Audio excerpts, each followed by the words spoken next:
मतदार यादीतील घोळ आणि मतचोरी विरोधात मनसे आणि महाविकास आघाडीचा 1 नोव्हेंबरला सत्याचा मोर्चा निघणार आणि याच मोर्चाच्या नियोजनासंदर्भात झालेल्या महाविकास आघाडीच्या बैठकीला शरद पवार आणि काँग्रेसच्या दिग्गज नेत्यांनी दांडी मारली।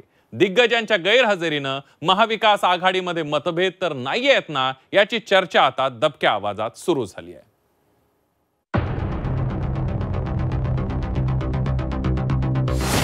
सत्याच्या मोर्चासाठीच्या बैठकीत नेत्यांची दांडी।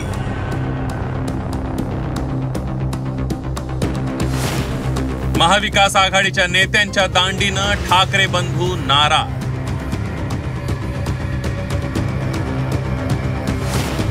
सत्याच्या मोर्चाला नाराजीचा अपशकून। मतदार यादीतल्या घोळाविरोधात महाविकास आघाडीनं शनिवारी 1 नोव्हेंबरला सत्याचा मोर्चा आयोजित केलाय। या मोर्चाच्या नियोजनासाठी विरोधी पक्षाच्या नेत्यांनी मुंबईतील वाय.बी. चव्हाण सेंटर इथं बैठकीचं आयोजन केलं होतं। या बैठकीला राज ठाकरे, उद्धव ठाकरे, शरद पवार, हर्षवर्धन सपकाळ असे दिग्गज नेते येणार असल्याचं सांगण्यात आलं होतं।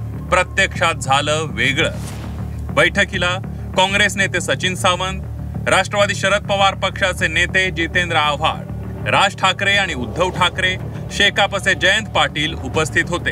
काँग्रेसचा कोणताही बडा नेता बैठकीला हजेरी लावणार नाही याची बहुतेक राज ठाकरे आणि उद्धव ठाकरेंना कल्पना नसावी। राज ठाकरे आणि उद्धव ठाकरे यांनी बैठकीला हजेरी लावली, पण काँग्रेस आणि राष्ट्रवादीचे बडे नेते नसल्यानं त्यांचा हिरमोड झाल्याचं सांगण्यात येत आहे। काँग्रेसनं प्रवक्ते सचिन सावंत यांना बैठकीला पाठवलं होतं, तर राष्ट्रवादी शरद पवार पक्षानं जितेंद्र आव्हाडांना बैठकीला पाठवलं होतं। बडे नेते नसल्यानं दुसऱ्या फळीतल्या नेत्यांसोबत चर्चा करून उद्धव ठाकरे आणि राज ठाकरेंनी तिथून काढता पाय घेतला। राज ठाकरे दुपारी 12:39 बैठकीसाठी आले आणि 1:58 निघून गेले।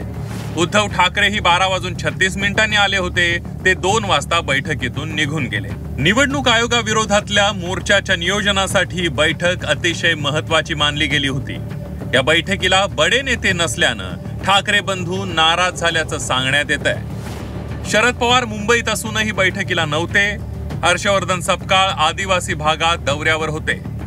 महाविकास आघाडीच्या नेत्यांच्या गैरहजेरीचं कारण विचारल्यावर ही बाब छोटी असून सध्या दरोडेखोरांबाबत गाव एकवटलंय, त्याकडे लक्ष देण्याची गरज असल्याचं जितेंद्र आव्हाड यांनी सांगितलं।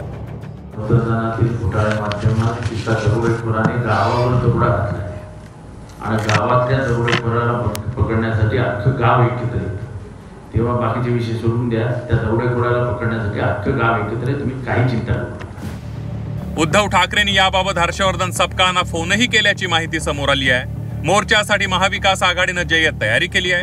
निवडणूक आयोगानं मागण्या पूर्ण न केल्यानं त्याच्या निषेधार्थ हा मोर्चा पुकारण्यात आल्याचं आयोजकांनी सांगितलंय। मोर्चाचा मुंबईकरांना त्रास होऊ नये म्हणून शनिवारी मोर्चाचं आयोजन केल्याचंही सांगण्यात आलंय। आमच्या ज्या मागण्या आहेत, आमची अतिशय स्पष्ट मागणी आहे की मतदार यादीमधला घोळ दुरुस्त करावा। आम्ही जे काही आक्षेप नोंदवलेले आहेत, या आक्षेपावरती आम्हाला जो न्याय आम्ही मागितलेला आहे तो आम्हाला मिळाला पाहिजे। आमच्या मागण्या ज्या आहेत, हा मोर्चा आम्ही जो काढतोय या आमच्या आणि मतदाराच्या ज्या मागण्या आहेत त्याच्यासाठी काढतोय। आम्ही शनिवारी मोर्चा ठरवलेला आहे। सर्वसाधारण मुंबईकरांना त्रास होऊ नये म्हणून मोर्चा हा 1 ते 4 या दरम्यानच आहे। मला असं वाटतं ही जरी ज्या दिवशी कार्यालय बंद असली तरी जी काही कार्यालय उघडी असतील त्यांना परतीला कोणाला त्रास होणार नाही याची काळजी आम्ही घेतलेली आहे। आता एवढं सांगतोय की सगळे प्रमुख नेते या मोर्चाला उपस्थित असतील। सत्याच्या मोर्चाला किती मोठा प्रतिसाद लाभणार यावरून विरोधकांच्या ताकदीचा अंदाज येणार आहे। मोर्चाच्या आधी काँग्रेस आणि पवारांच्या राष्ट्रवादीच्या नेत्यांची दांडी मोर्चाला अपशकून तर नाहीये ना, अशी शंकेची पाल चुकचुकायला लागली आहे। ब्युरो रिपोर्ट, झी 24 तास, मुंबई।